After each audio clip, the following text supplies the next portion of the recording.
आप सभी को जय मसीह की। खुदावन यसु के पाक जिंदा जलाली नाम में मैं आप सभी को सलाम कहता हूँ। Greetings to you in the name of our wonderful wonderful wonderful saviour Lord Jesus Christ. मैं एक बार फिर से उस अपने महान परमेश्वर का, उस जलाली खुदा का मैं शुक्र करता हूँ जिसने हमें ज़िंदा रखा, जिसने हमसे प्रेम किया, जिसने हमारे लिए अपने आप को दे दिया। वो सारी आदर और महिमा को पाए, मेरी ये दुआ है। आज मेरे भाइयों, मेरी बहनों, मैं सबसे पहले आपको बताना चाहता हूँ कि जो हम क्वेश्चन आंसर्स को इन सेशंस को हमने स्टार्ट किया है, उसके पीछे हमारा एक ही उद्देश्य है। कई लोग जब हम उनको सवाल का जवाब बेचते हैं तो हमें कभी कभी कुछ लोग रिप्लाई करते हैं कि क्या मेरा आंसर गलत है। जी नहीं, मैं आपको बताना चाहता हूँ इन प्रोग्राम्स को स्टार्ट करने का रीज़न सिर्फ ये नहीं है कि हम लोग आंसर करें, बट इट्स अ लर्निंग। कई बार परमेश्वर मुझे कुछ और सिखाता है और कई बार परमेश्वर आपको कुछ और सिखाता है। कई बार ऐसे होता है कि आपके आंसर मेरे आंसर से मैच करते हैं पर कभी कभी नहीं मिलते हैं। तो यहाँ पर गलत और सही की बात नहीं है, हम सीख रहे हैं। और मैं आपको बताना चाहता हूँ हर बार हमें सवालों के हज़ारों में उत्तर आ रहे हैं और मैं आप में से हर एक को धन्यवाद देना चाहता हूँ जो भी पार्टिसिपेट कर रहे हैं और परमेश्वर के वचन में बढ़ रहे हैं। मैं आज आपके सामने एक बार फिर से एक नया सवाल और एक न्यू होमवर्क लेकर आया हूँ, लेकिन मैं आपको सबसे पहले ये बताना चाहता हूँ कि आज 19 क्वेश्चन को देने से पहले मैं 18 के लिए मैं कुछ बोलना चाहता हूँ। आप सभी जानते हैं, मैंने लास्ट टाइम आपसे सवाल पूछा था कि जब यीशु ने याईर की बेटी को मुर्दों में से जिंदा किया तो उसने क्यों कहा कि बाहर जाके इसके बारे में कुछ मत कहो। ध्यान दीजिए, यीशु नहीं चाहते थे कि उन्हें सिर्फ लोग इस तरह जाने कि वो चमत्कार करता है, क्योंकि आपने देखा होगा आज भी बहुत सारे लोग ऐसे हैं जो यीशु मसीह को एक उद्धारकर्ता के रूप में नहीं, लेकिन सिर्फ और सिर्फ काम करवाने के लिए, रुके हुए काम पूरे करवाने के लिए उसके पास आते हैं और फिर वो चले जाते हैं।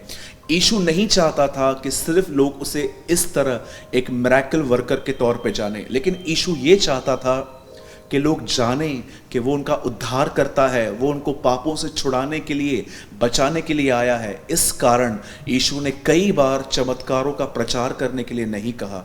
मैं आप में से हर एक को कहना चाहता हूँ, आप में से बहुत सारे लोगों ने बहुत ही डिफरेंट और अमेजिंग आंसर दिए और मैं उसके लिए परमेश्वर को सारी महिमा और आदर देता हूँ। और अब मैं आपके सामने एक 19 क्वेश्चन रख रहा हूँ, लेकिन उससे पहले मैं आपको एक इन्फॉर्मेशन देना चाहता हूं और एक छोटी सी बात कहना चाहता हूं कि अगर आप पहली बार सवाल का जवाब दे रहे हैं तो आपको अपना नाम और अपने सिटी का नाम लिखना है। सेकंड थिंग, आपको अपना आंसर जो है वो वॉइस नोट में नहीं भेजना, उसका रिप्लाई नहीं आएगा। एंड द थर्ड थिंग जो मैं आपको बताना चाहता हूं, आपको आंसर कहाँ भी नहीं भेजना है, सिर्फ इस नंबर के सिवाय 9126564445।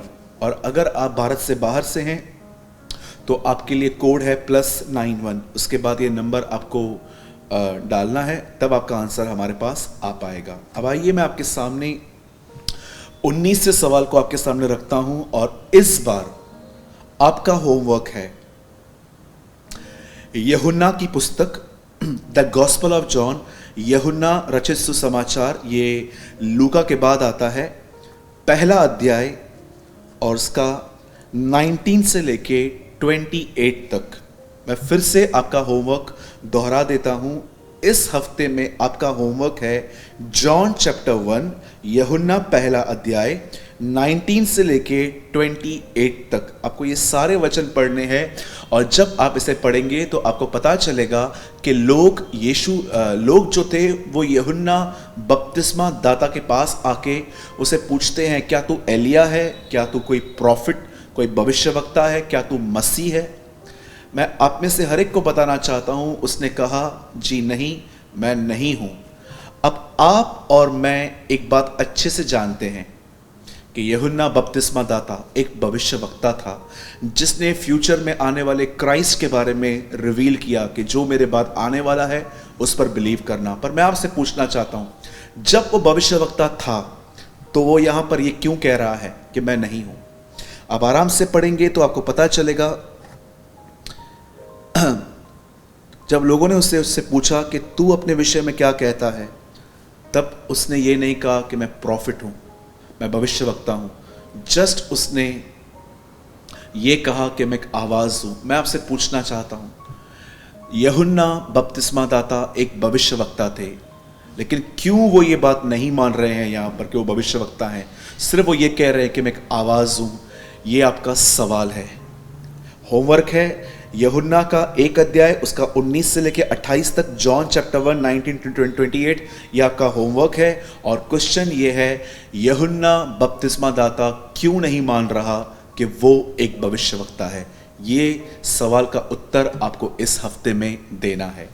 इससे पहले कि मैं इस वीडियो को समाप्त करूं, मैं आप में से हर एक को बताना चाहता हूं, मेरे भाइयों, मेरी बहनों, जितने भी लोग आप मुझे देख रहे हैं, मैं आपको एक गुड न्यूज़ देना चाहता हूं। एवरी वेडनेसडे हम जूम पर एक मीटिंग लेते हैं 1000 लोगों के लिए। ये 1000 लोग हम सिलेक्ट नहीं करते हैं, ये 1000 लोग वो हैं जो सबसे पहले आते हैं, इनको जगह मिल जाती है। 7 o'clock एवरी वेडनेसडे हम लोग मिलते हैं जूम पे और 1000 लोगों के बीच में प्रीचिंग होती है। और अगर आपको लिंक चाहिए उस वीडियो की, तो मैं आपको कहना चाहता हूँ, इस वीडियो के नीचे एक टेलीग्राम ग्रुप की लिंक है। वो हमारा पर्सनल चर्च का ग्रुप है। आपको सिर्फ एक काम करना है, आपको टेलीग्राम जो ऐप है वो डाउनलोड करना है और हमारे नीचे की लिंक में जाकर उसे क्लिक करना है। आप हमारे ग्रुप में आ जाएंगे चर्च के, और आपको एवरी वेडनेसडे आपको वहाँ पर जूम की लिंक मिलेगी। आप अंदर आके वचन सुन सकते हो, और वचन सुनने के बाद हम एक नंबर देते हैं वहाँ पर, जहाँ पर आपको कमेंट करना है कि आपने क्या लर्न किया। और अगर आपका कमेंट हमें ऐसा लगा कि ये बिब्लिकल है, तो मैं आपको बताना चाहता हूँ, हम आपका नाम एक किताब में लिखेंगे। और हर 15 दिन में एक डिसाइपलशिप मीटिंग होती है जो बहुत ही विशेष और बहुत ही गहरी होती है। हम आपको वहाँ पर अनुमति देंगे आने की, हम आपको वहाँ पर आने के लिए इनवाइट करेंगे। तो अगर आपने अभी तक ये फॉलो नहीं किया है तो ज़रूर कीजिए, और आने वाले दिनों में क्वेश्चन का आंसर ज़रूर करें। और अगर आपने इन वीडियोस को देखने के बाद अगर आपकी आत्मिक उन्नति हुई है, तो कुछ शब्दों में ज़रूर आप अपना अनुभव कमेंट बॉक्स में छोड़ें। आप सभी को जय मसीह की।